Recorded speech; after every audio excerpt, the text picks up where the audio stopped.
There is a chickadee in your yard that probably knows your routine better than your delivery driver. That tiny call is not just background sound. It can carry information about danger, distance, and who just walked outside.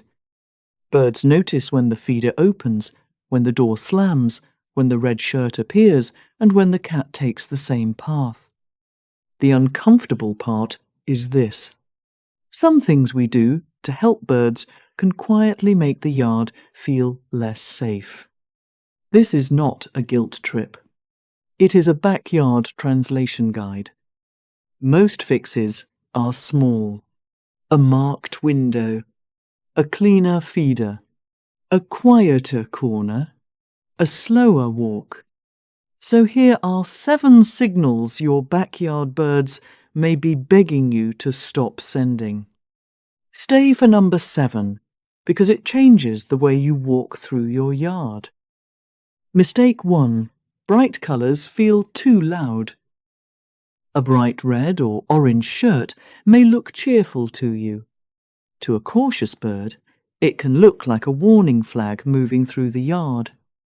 Birds see colour differently from us, including ultraviolet detail, so high contrast can feel louder than we realise.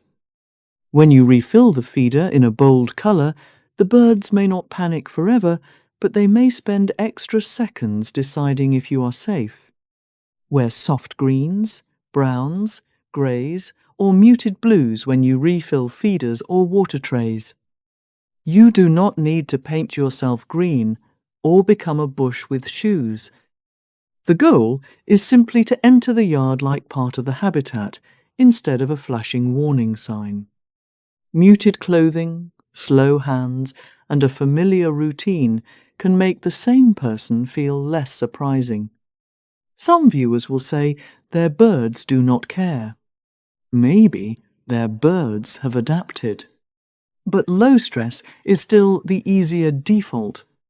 Try it for 1 week when feeding. Watch whether the first bird returns faster after you step away. Bird trust is not won by one outfit. It is built by 100 quiet, predictable visits. Mistake 2. Outdoor cats change everything. Nobody wants to hear this one, but birds do not care whether a cat is sweet indoors. Outside, it is still a predator shape. A feeder gathers birds at the same place every day. That makes it wonderful for watching and risky if a cat patrols nearby. A well-fed cat can still stalk, pounce, and practice. For birds, the intent does not matter. The risk does. Birds read ground predators quickly.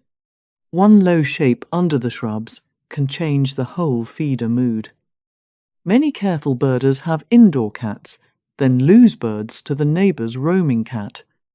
The safest fixes are indoor life, catios, leash time, or motion sprinklers that move cats away without harm. Protecting birds does not require cruelty toward cats. The goal is separation, not revenge. Reduce seed spill under feeders so mice and ground-feeding birds do not turn the area into a cat buffet. Keep feeders away from ambush cover and close enough to shrubs that birds can escape upward, not into open danger. This is the hardest section because people love cats and birds. The honest answer is that both need boundaries. Mistake 3. Windows look like sky. Your window does not look like a wall to a bird. It looks like sky, trees, and a clean escape route. This is not only a skyscraper problem. Residential windows can be part of the danger too. Some birds fly away after a strike and die later in cover, so the yard looks innocent afterward. Inside decals often fail because the reflection is outside. The bird meets the outer surface first. Put visible patterns, screens, film, cords, or paint on the outside surface where birds need to see them. When the reflection is broken into small gaps, the bird finally has a category for it. Not sky, not trees. Stop here. Start with the two windows that reflect the most trees or sit closest to feeders. The markings need to be close together, not one lonely hawk sticker in the corner. This is not a bird problem. It is a design problem, and design problems can be fixed. Stand where the bird flies. If you see sky in the glass, the bird probably does too. Mistake 4. Spring trimming can destroy nests. A hedge can look empty from the outside, while a wren family is tucked 5 inches behind the leaves. A good nest is hard to see because every predator in the neighbourhood is also looking. Heavy trimming during nesting season can expose eggs, scare parents, or destroy nests you never noticed. Wrens and other birds use hanging baskets, porch shelves, garden clutter, barbecue covers, and the one boot you forgot existed. Often the first sign is not the nest. It is the parent bird scolding you from nearby cover. Before trimming, part the branches slowly. Look for movement, listen for alarm calls, and delay the job if anything is active. Major pruning is safest in the non-breeding season. Local timing varies, so check your region before you cut. This is not about never gardening. It is about not turning peak nesting season into surprise demolition day.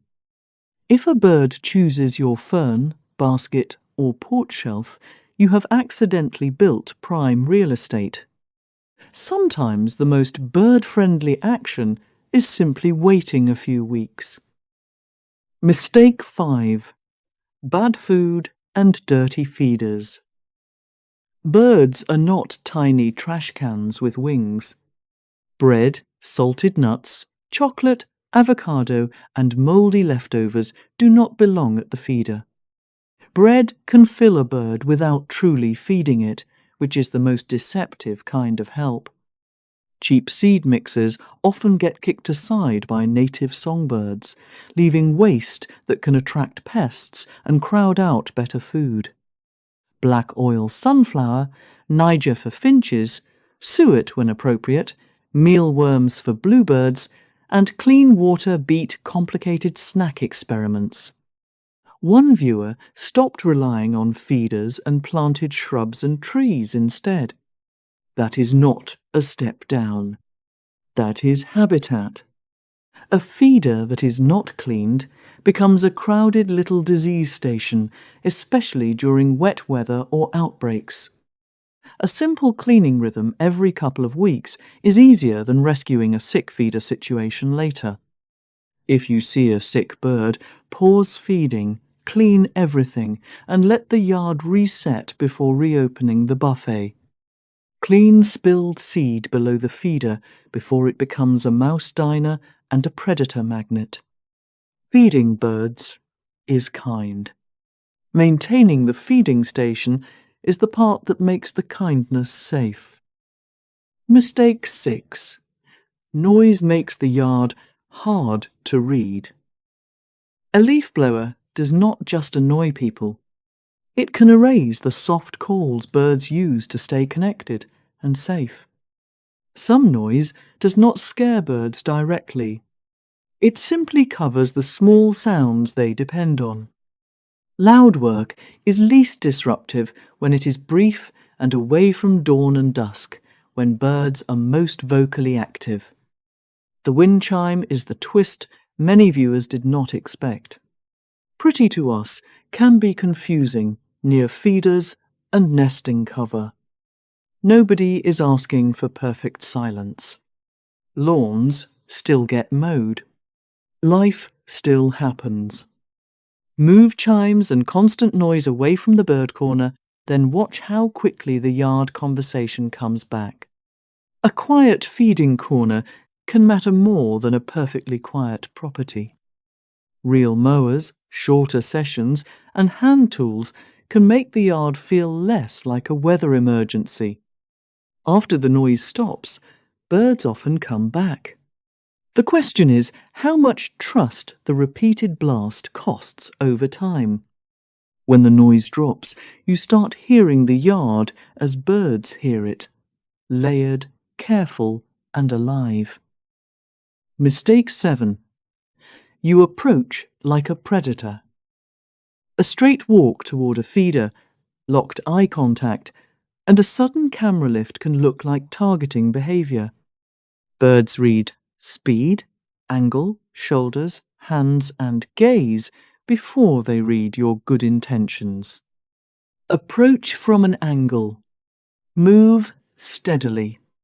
Look slightly past the bird instead of pinning it with your eyes.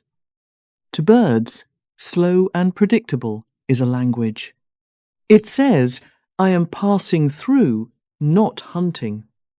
One viewer described rabbits learning the same thing. Slow, indirect movement can change how wild animals classify you. Repeat that over weeks, and the same birds may flush later, return faster, and treat you like part of the scenery. Raise binoculars or a camera slowly. Sudden hand-to-face movement can look too much like focus before a strike. A soft voice or consistent small sound can become part of your routine rather than a surprise. The best compliment from a wild bird is not affection. It is staying calm when you enter the yard. They are not owned by you. They are wild neighbours, choosing how close trust allows them to come. Listen to the yard differently. Most viewers will not change all 7. That is fine. Change one this week, and the yard starts learning you differently. Mark one window. Clean one feeder. Move one chime. Pause one trimming job. Bring one cat inside. Then watch. The birds may stay longer, feed calmer, and stop treating every visit like a fire drill. Bird trust is quiet. It does not announce itself. It just stops leaving the moment you appear. That is the quiet offer in every backyard. Not control. Trust. Listen to the yard differently.